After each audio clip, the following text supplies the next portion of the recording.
ನಮಸ್ಕಾರ ವೀಕ್ಷಕರೇ, ನೀವು ನೋಡ್ತಾ ಇದ್ದೀರಾ ಆಪ್ಕಿ ಆವಾಜ್ ಸುದ್ದಿವಾಹಿನಿ. ಸಿಎಂ ಎಐಸಿಸಿ ಅಧ್ಯಕ್ಷರಿಂದ 42,345 ಮನೆಗಳ ಲೋಕಾರ್ಪಣೆ. ಹುಬ್ಬಳ್ಳಿಯಲ್ಲಿ ವಸತಿ ಇಲಾಖೆ ಕರ್ನಾಟಕ ಕೊಳಗೇರಿ ಅಭಿವೃದ್ಧಿ ಮಂಡಳಿಯ ಸುವರ್ಣ ಮಹೋತ್ಸವದ ಅಂಗವಾಗಿ ಬೃಹತ್ ಮನೆ ಹಂಚಿಕೆ ಕಾರ್ಯಕ್ರಮ ನಡೆಯಿತು. ಪ್ರಧಾನಮಂತ್ರಿ ಆವಾಸ್ ಯೋಜನೆ ಅಡಿ ನಿರ್ಮಾಣಗೊಂಡ 42,345 ಮನೆಗಳ ಲೋಕಾರ್ಪಣೆಯನ್ನ ಎಐಸಿಸಿ ಅಧ್ಯಕ್ಷ ಮಲ್ಲಿಕಾರ್ಜುನ ಖರ್ಗೆ ಹಾಗೂ ಮುಖ್ಯಮಂತ್ರಿ ಸಿದ್ದರಾಮಯ್ಯ ನೆರವೇರಿಸಿದರು. ಈ ಸಮಾರಂಭದಲ್ಲಿ ಉಪಮುಖ್ಯಮಂತ್ರಿ ಡಿಕೆ ಶಿವಕುಮಾರ್, ವಸತಿ ಖಾತೆ ಸಚಿವ ಜಮೀರ್ ಅಹಮದ್ ಖಾನ್ ಸೇರಿದಂತೆ ಹಲವು ಸಚಿವರು ಮತ್ತು ಜನಪ್ರತಿನಿಧಿಗಳು ಭಾಗವಹಿಸಿದರು. ಮನೆ ಹಂಚಿಕೆ ಪತ್ರ ಹಾಗೂ ಹಕ್ಕುಪತ್ರಗಳನ್ನು ಫಲಾನುಭವಿಗಳಿಗೆ ವಿತರಿಸಲಾಯಿತು. ಒಂದೇ ಸಮಯದಲ್ಲಿ ರಾಜ್ಯಾದ್ಯಂತ 42,000ಕ್ಕೂ ಹೆಚ್ಚು ಬಡ ಕುಟುಂಬಗಳಿಗೆ ಮನೆ ನೀಡಿರುವುದು ಇದೇ ಮೊದಲು ಎಂದು ಸಚಿವ ಜಮೀರ್ ಅಹಮದ್ ಖಾನ್ ಹೇಳಿದರು. ಮುಂದಿನ ಹಂತದಲ್ಲಿ 30,000 ಮನೆ ಹಂಚುವ ಗುರಿ ಹೊಂದಲಾಗಿದೆ ಎಂದರು. ಹುಬ್ಬಳ್ಳಿ, ಧಾರವಾಡ ಸೇರಿದಂತೆ ವಿವಿಧ ಜಿಲ್ಲೆಗಳಿಂದ ಲಕ್ಷಕ್ಕೂ ಅಧಿಕ ಜನರು ಕಾರ್ಯಕ್ರಮದಲ್ಲಿ ಪಾಲ್ಗೊಂಡಿದ್ದರು. ಹುಬ್ಬಳ್ಳಿಯಿಂದ ರಶೀದ್ ಅಕ್ಕಿಯವರ ವರದಿ. ತಮಗೆ ಇಷ್ಟು ದೊಡ್ಡ ಸಂಖ್ಯೆಯಲ್ಲಿ ಬಂದು ಈ ಕಾರ್ಯಕ್ರಮ ಯಶಸ್ವಿ ಮಾಡಿದಕ್ಕೆ ಇಲ್ಲಿಂದಾನೇ ನಿಮ್ಮ ಕಾಲಿಗೆ ದೊಡ್ಡ ನನ್ನ ನಮಸ್ಕಾರಗಳು. ಕೋಟಿ ಕೋಟಿ ಕೋಟಿ ಕೋಟಿ ನಮಸ್ಕಾರಗಳು, ಕೋಟಿ ಕೋಟಿ ನಮಸ್ಕಾರಗಳು. ತಮಗೆಲ್ಲ ಗೊತ್ತಿದೆ, ಹಂಗೆ ನಾನು ಹೆಚ್ಚಾಗಿ ಮಾತಾಡೋಗಲ್ಲ, 5 ನಿಮಿಷದಲ್ಲಿ ನಾನು ಬ್ರೀಫ್ ಮಾಡಿ ಹೇಳ್ತೀನಿ.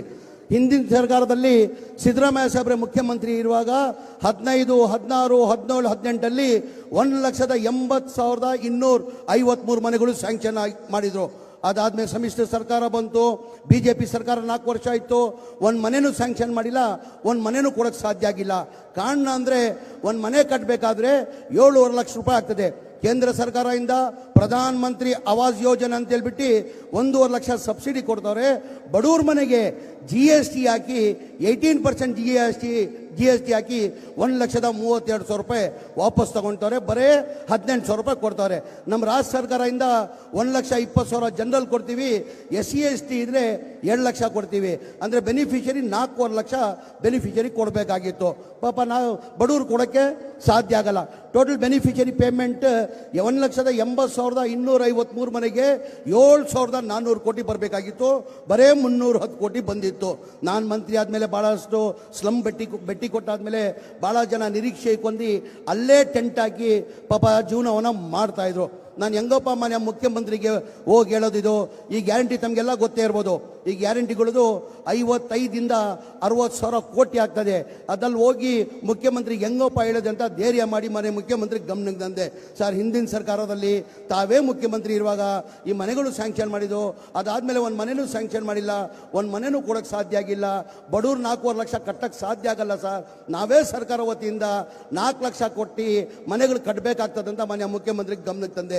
ಮನೆ ಮುಖ್ಯಮಂತ್ರಿಗಳು 2-3 ರಿವ್ಯೂ ಮೀಟಿಂಗ್ ಮಾಡಿ, ನೀನು ಪ್ರಸಾದ್ ಹಬ್ಬ ಹೇಳ್ತಿರೋದು ಸತ್ಯ ಕಣೋ, ಬಡವ್ರು ದುಡ್ಡು ಕೊಡೋಕ್ಕೆ ಸಾಧ್ಯ ಆಗಲ್ಲ, ಅದು ಎಷ್ಟನ್ನ ಕಷ್ಟ ಆಗಲಿ, ಎಷ್ಟನ್ನ ತೊಂದರೆ ಆಗಲಿ, ಆ ದುಡ್ಡನ್ನು ಸರ್ಕಾರ ಕೊಡ್ತದಂತೇಳಿ 2024 ಕ್ಯಾಬಿನೆಟ್ಟಲ್ಲಿ ತಂದು ಅಪ್ರೂವ್ ಮಾಡಿದ್ದಕ್ಕೆ ಹೋದ ವರ್ಷ 24 ಮಾರ್ಚಲ್ಲಿ 36,780 ಮನೆಗಳು ಕೊಟ್ವಿ.